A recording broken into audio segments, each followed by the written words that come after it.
narrow stance, there's an enormous amount of pressure on your lumbar spine. And if you don't do it correctly, like it's one of the most efficient ways to get injured. So it's very, very important that you're aware of what you're doing before you start ramping the weight up. I agree. Yeah. I was going to agree with you anyway. Alright, so what do you want to start with? Do you want to start with conventional or do you want to start sumo? I'll start off with sumo because it's before I snap my back. It used to be my favorite movement over conventional. So really quick, generally for most people, you're going to be able to lift more weight sumo, and that's typically because in starting position, your torso is more upright, so you have a better leverage advantage. Typically conventional is much more dominant for your posterior chain, particularly your lower back and your hamstrings, and sumo is just a little bit more glute dominant. So for sumo, you want to have a wide stance, and how wide your stance is typically depends on your hip adductor mobility, which is the muscle right here. So you can always stretch those out to become more flexible and be in a better leverage starting point. And in my experience, when it comes to how wide you keep your toes, the more pointed forward they are, the more quad drive you have off the floor. And when you point your feet more out, it's a trade-off because there's slightly less quad drive off the floor, you have slightly less balance, but your hips are more open, so they're closer to the bar, so you have a better leverage and you can pull more weight. So for me, because I have long legs and I stretch my hip adductors over time, I could have a relatively wide stance.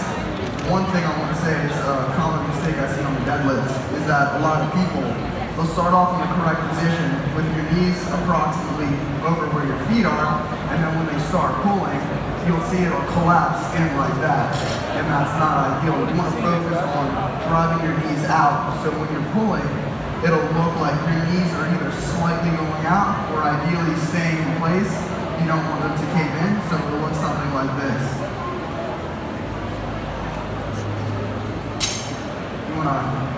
I'm going to add something here before we step in. So if you notice there, you're also breathing right before you're starting there. Let's maybe talk about that before we move on, because that was a big cue you didn't get. Breathing is very important for maximal power transfer. So that's why, for example, in MMA, when you're punching, there's an exhale on the breath. So what I do is you have a really deep inhale, hold it in, grab the bar, and then as soon as you start pulling, then you can slowly start exhaling. You don't want to do it before that. So it'll look something like this.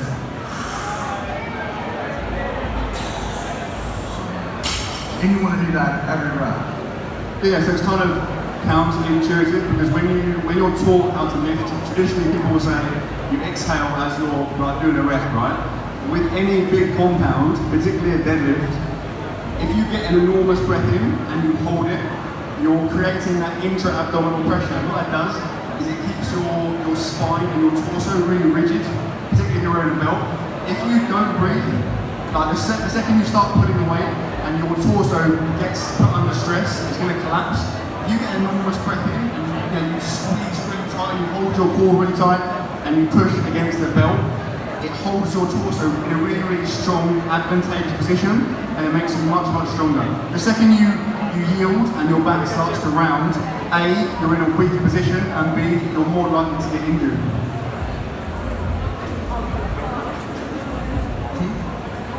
Alright, we're going to add some weight on the bar here.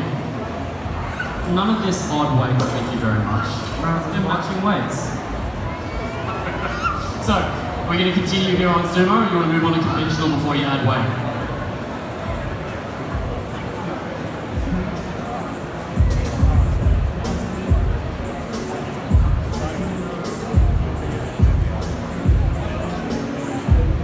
Alright, so we might talk about conventional before the weight's too heavy here, Dave. Do you want to talk through the conventional setup quickly? Yes, so really quick to touch upon the conventional setup. Roughly speaking, you want to have your feet hip width, shoulder width apart. You don't want to be completely parallel with your feet. You want to have them slightly pointed out. And just one thing I want to touch on when it comes to grip, this applies to conventional and sumo. Double overhand is the most ideal because you're going to have your torso the most upright, but of course then you run into the issue of not being able to hold onto the bar when the weight gets heavier. So then you just do a quick switch grip, or you can use some straps, or if you don't value your thumbs, you can just do a hook grip. And that's mainly for powerlifting competition. So you want to start off with the bar, over midfoot, toes slightly pointed out, feet shoulder hip width apart. you want to grab the bar outside of your feet, and you really want to put a lot of tension in your posterior chain. Another common mistake I see people make is go grab the bar and just yank it up like that. And that's just a one-way ticket to snap cities, to just ruin your back. So you want to grab the bar, lift, put so much tension in your glutes, hamstrings, lower back, tuck your lats so everything's fully pre-tense, and then you start to pull. And sometimes it can take up to 3 seconds for the bar to come off the floor. You just have to have patience. And another really quick thing I'm going to say, a mistake I see people make is they'll be ready, they'll come, they'll pull tension, they'll start pulling the bar up, and then first their hips shoot up, and then the bar comes off the floor. That's ideal force transfer. You want everything to move in perfect sync. So your hips, the bar, everything should move in one synchronous motion. So it'll look something like this. And of course, the breathing applies the same way.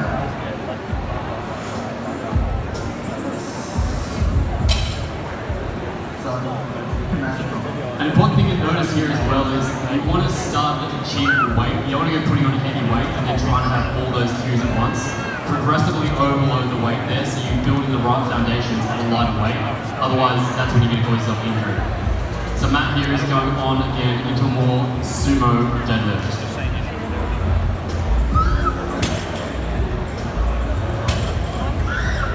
As you can see, he struggles with it a fair bit. He'll get there.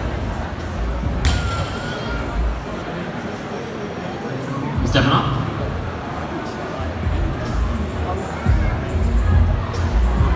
So today I'm going to work up to a relatively heavy single. So as soon as the weight starts to get heavy, like at the moment I'm doing say 3, 4, 5, 6 reps. As soon as the weight starts to get heavy, I'll go down to just a 1 rep each time and just work my way up. Because as soon as you've done your first 2 or 3 sets, you're already warm, you've got blood in the muscles. At that point, it's about priming your central nervous system. So by doing singles, you get your CNS ready to go without being fatigued. And also another reason for that is oftentimes when you're doing exercises, your first reps kind of sloppy off heavy, second one's a little better, third one's nice, light, fast, fourth one's good, then it slows down at the fifth. That's ideal if you're doing a max because you only have 1 rep you're going to do.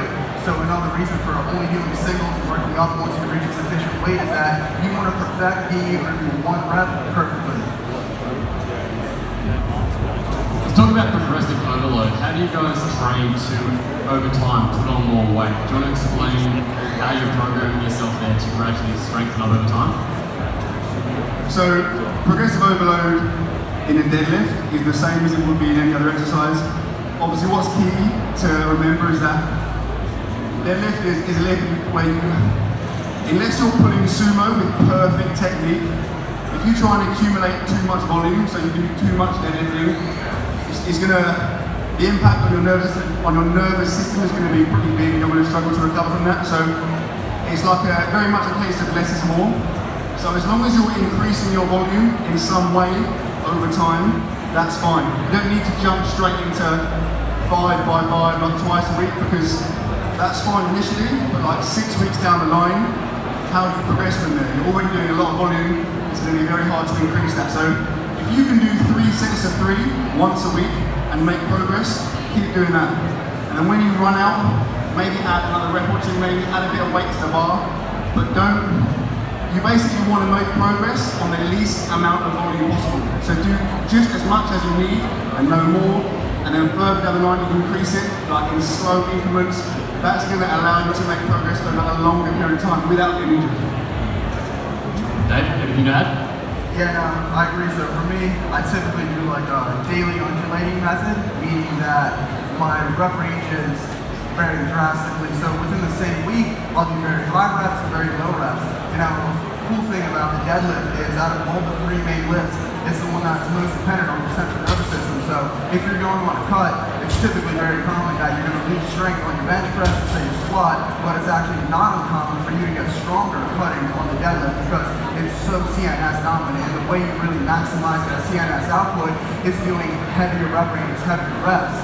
But like Matt said, if you do that too much, you're going to get fried. So it's about treading the line very, very carefully. And of course, higher reps are just going to give you that overall hypertrophy muscle mass, give you more horsepower. For when that CNS sends out electrical output, you'll have more horsepower to lift the weight up. CNS being central nervous system, for those that don't know the abbreviation. Yes, yes. So Matt, what weight are we putting you on right now? You need to do pounds because I'm Australian and I don't understand this. This is 4 plates, so 180 kilograms, which is 397 pounds, I believe. I typically work up like 1 plate at a time, so I'll do a set, add a plate, do a set, add a plate, etc. Obviously with like a bench press, you can't do that unless you're like Larry Wheels, but for a deadlift, because the numbers are relatively high, you can make bigger jumps. Going back to what we were saying earlier in terms of working your way up, if you make 2 small jumps, by the time you get to your heavy sets, you're going to be fatigued. Yes, my cardio's really bad, so I'm struggling to talk at the moment. Hence why I put the microphone for the most part. So yeah, in terms of how much this weighs, we're just going to call it 4 or 5. Because these 20 kilo plates in the US is like 20.2. This is 4 or 5 kilo plates. Keep it simple.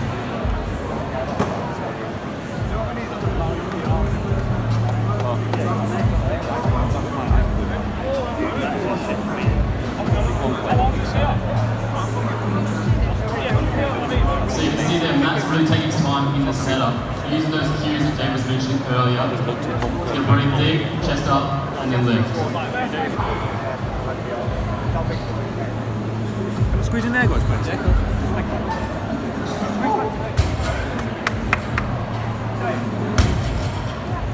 Yes, Nice and easy. That's looking real money.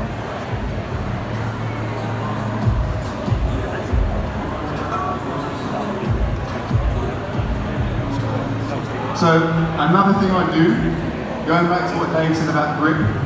So for my first, say like 4 or 5 warm-up sets, I'll do a double overhand grip. So both hands go over like this, because that like reduces imbalances. When it starts to get heavier, I'll switch to a mixed grip. So I have 1 hand facing back, 1 hand facing forwards, because that's stronger. You can hold the bar in a better position. As soon as you try and switch both hands that way, the bar's going to fall out of your hands, and your grip's going to be your limiting factor. The only exception being, like Dave said, if you use a hook grip, so you hook your thumbs, that's strong and it's nice and even, but your thumbs get absolutely mashed.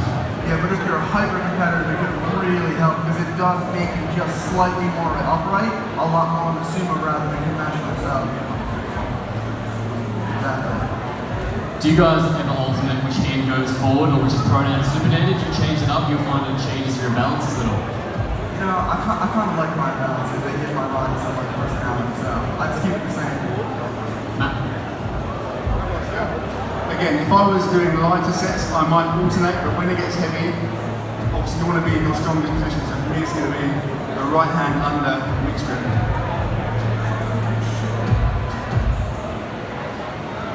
So we've got some serious weight on the bar here, which means a bit more breathing time in between sets. I think it could fatigue. So, what's your current PR? So I used to be a powerlifter up until like 2 years ago. So when I was a big fat powerlifter, I could deadlift 310 kilograms. I got 320 to like an inch from lockout, so I just kind of erased that memory and I pretended I got it, but I didn't really. Currently, I'm not at that level. I'm going to try and go somewhere relatively heavy today, we'll see. I don't know, that 4 or 5 was real fast. You never know what could happen.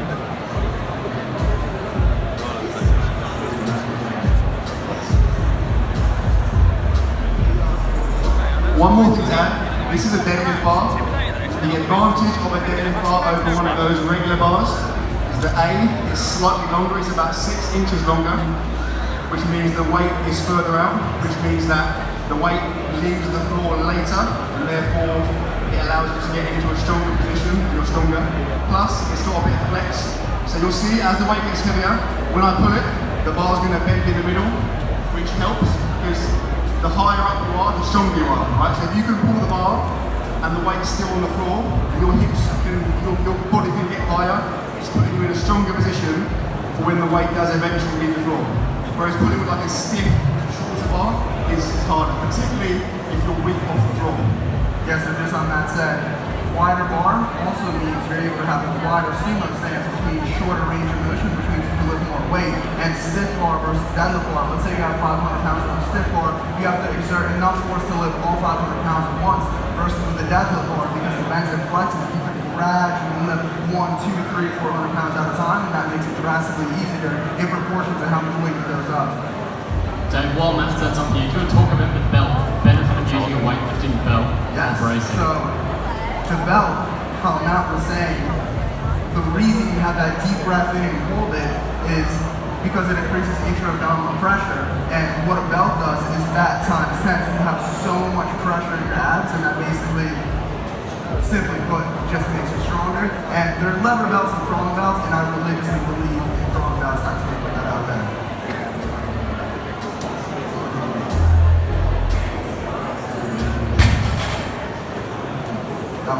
Struggling, he's really struggling here.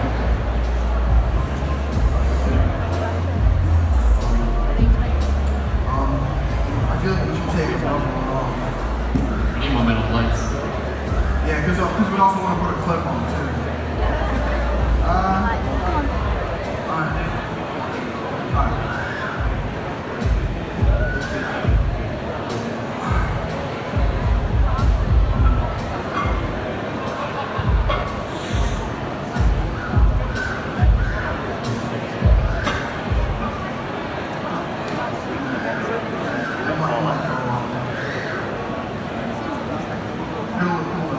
So we've got 6 plates per side now.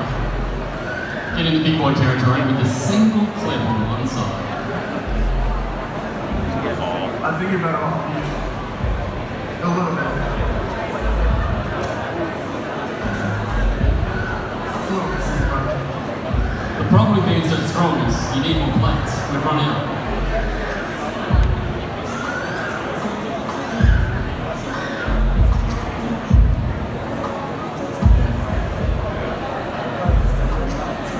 I strongly believe you're going to be able to go up, so we might as well take off the rubber plate now.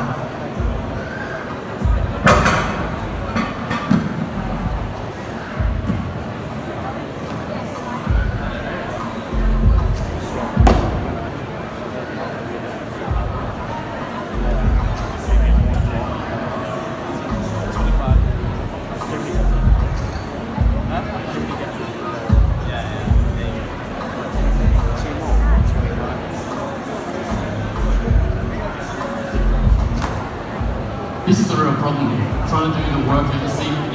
You're effectively playing Tetris. You're playing horizontal Tetris right now. They're wasting How's it combined out trying to weights process to do this?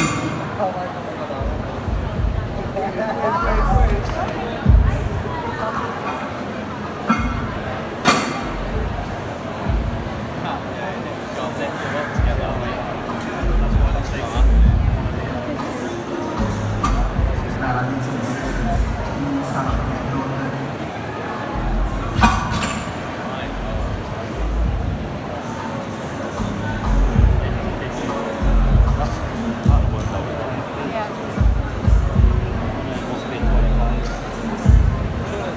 Alright, so this is a rough American equivalent of 585 pounds. That's 260 kilos right now.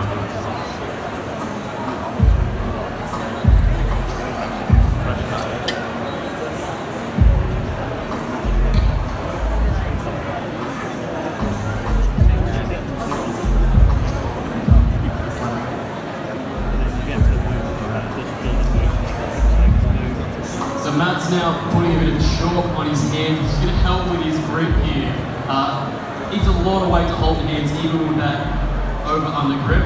So the chalk's going to help with that little bit of extra friction.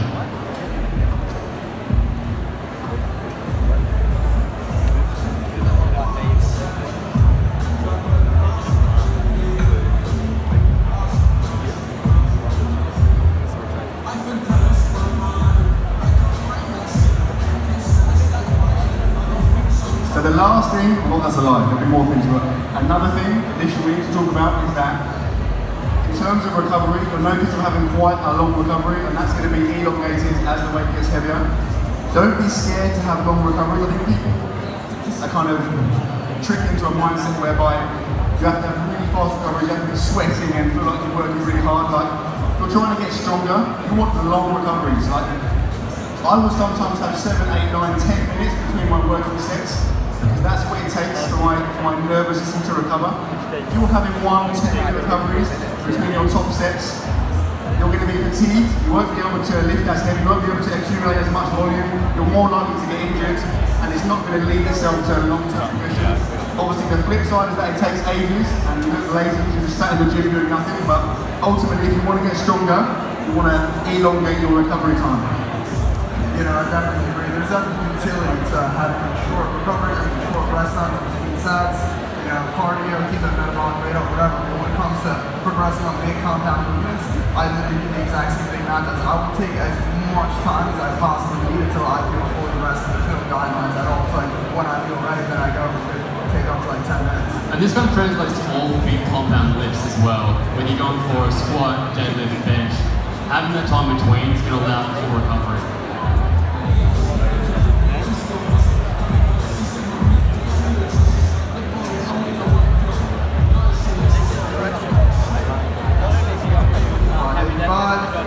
Let's go.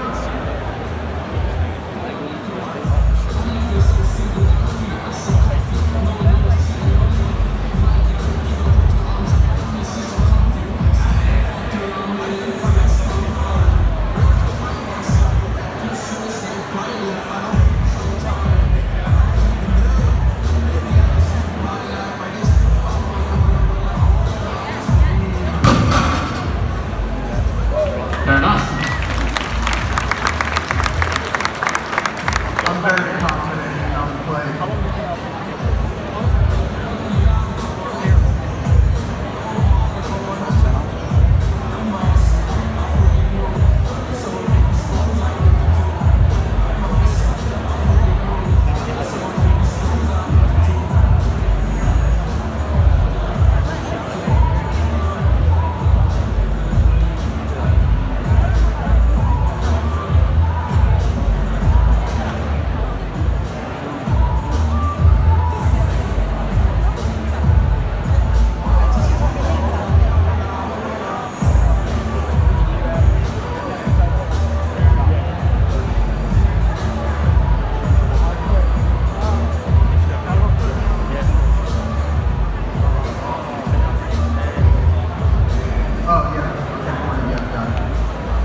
I'm going to show you guys a fun trick here for adding for little weaklings that can't lift that weight. Like myself. So, if you get a little plate here and you put it underneath, you can then roll it up and take the outside off a lot easier. That's a high gym IQ right there. There's a little gym hack for you.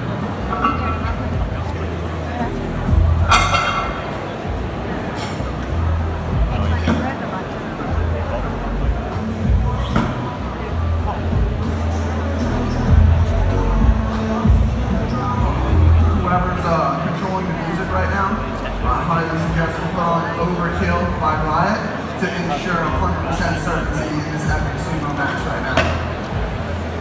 Alright, what's Matt, have you got a PB song? That's your go-to song in lifting heavy?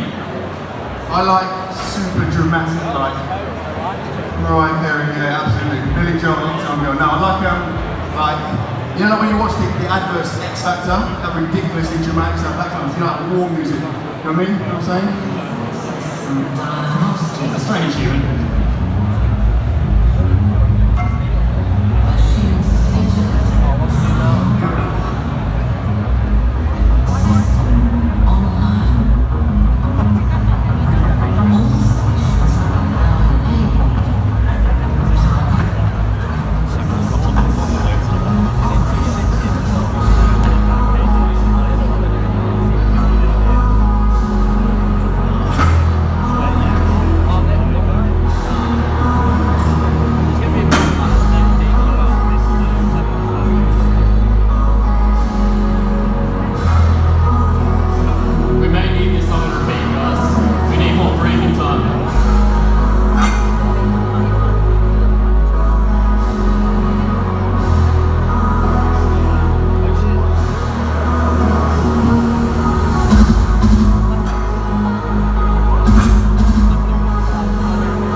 nice and relaxed now.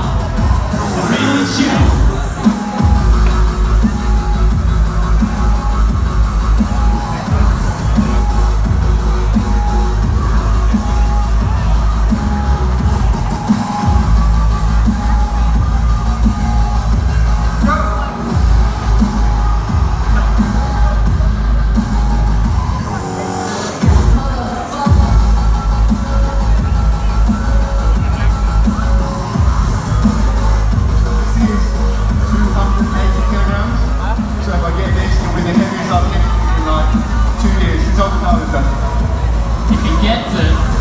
Everyone gets a hug from him. That's the way it works.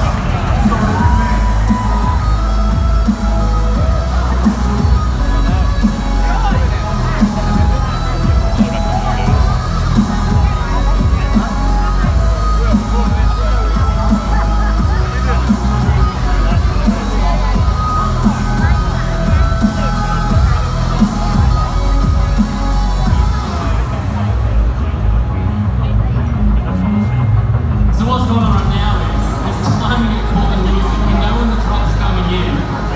So breathing, setting yourself up, ready for that to clap.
Well done. How are we feeling?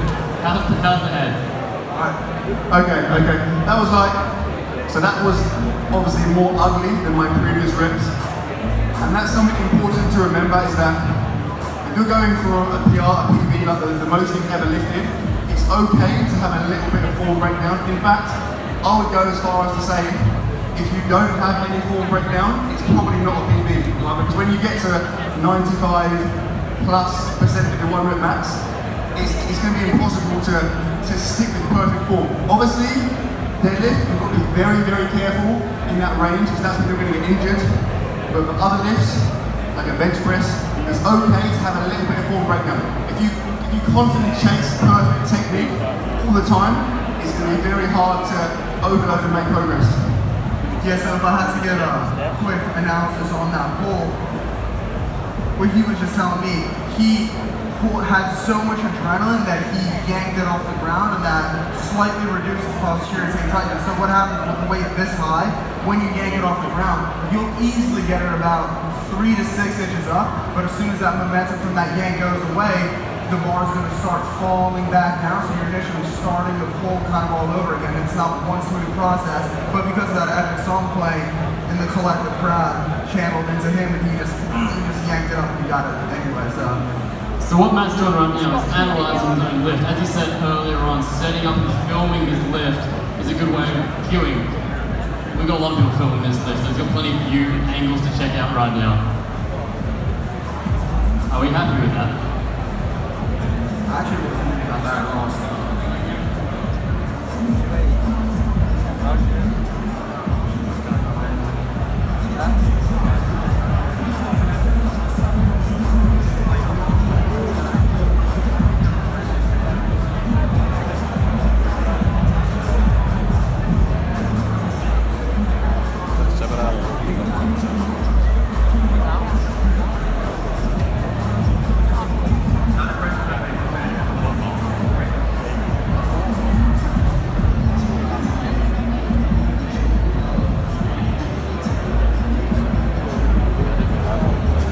so we're gonna stop it there in terms of weight. I reckon I have a bit more there. I didn't execute that last rep properly. In hindsight, if I'd known I was going to feel this good, I probably would have taken bigger jumps.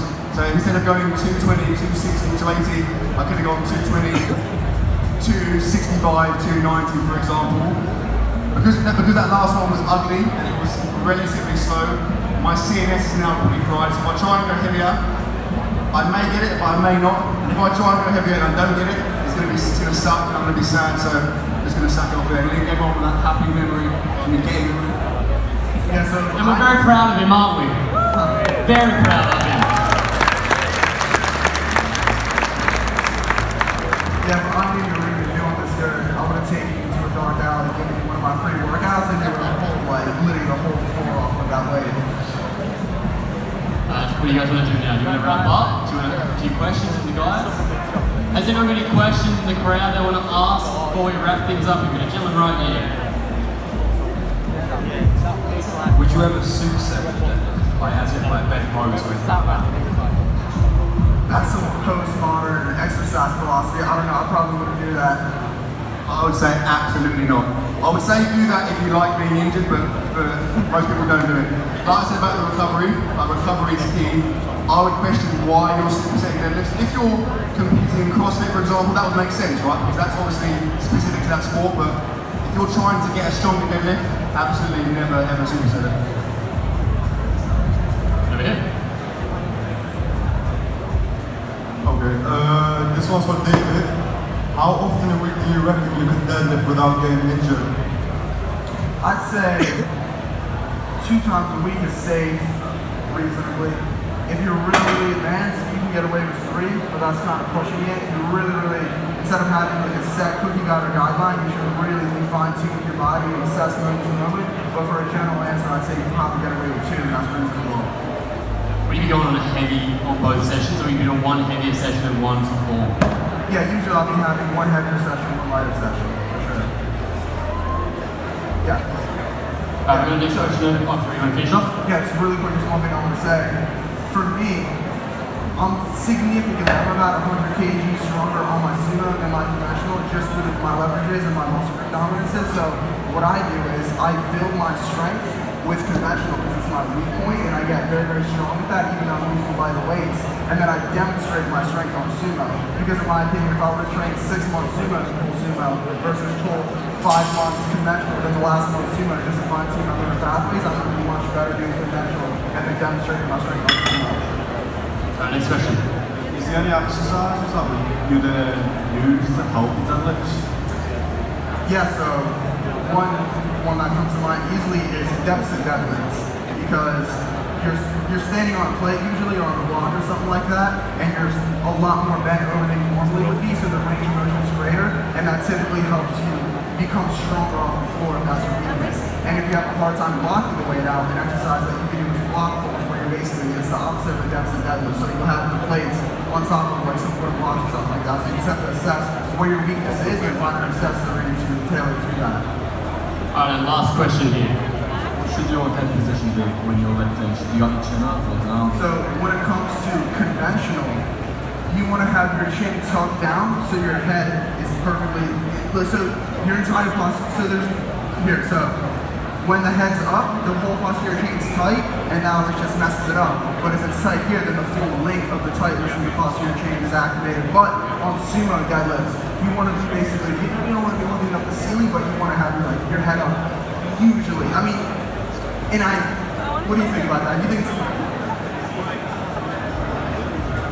Look at me, I put my head down in line with my torso. Now, the vast majority of sumo opponents will put their head up because it kind of encourages you, because you're already quite upright, like Dave said about making your spine, that's not going to happen with the sumo, so you can kind of get away with putting your head up, and that encourages you kind of, that upright portion encourages things up, but with a conventional absolutely up. To be honest, if you were to arch your neck, you're not really going to damage your neck because there's no pressure on your neck. All it does, like Dave said, is it encourages that straight line, and I say you're less, if you do that, you're less likely to get that rounded position in your back.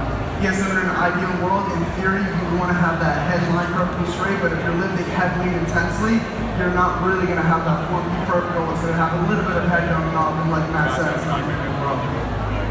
Alright guys, we're going to wrap things up there. Dave, Matt, thank you so much. Round of applause again for that lifting there. Stick around with another seminar coming right up. Thank you guys.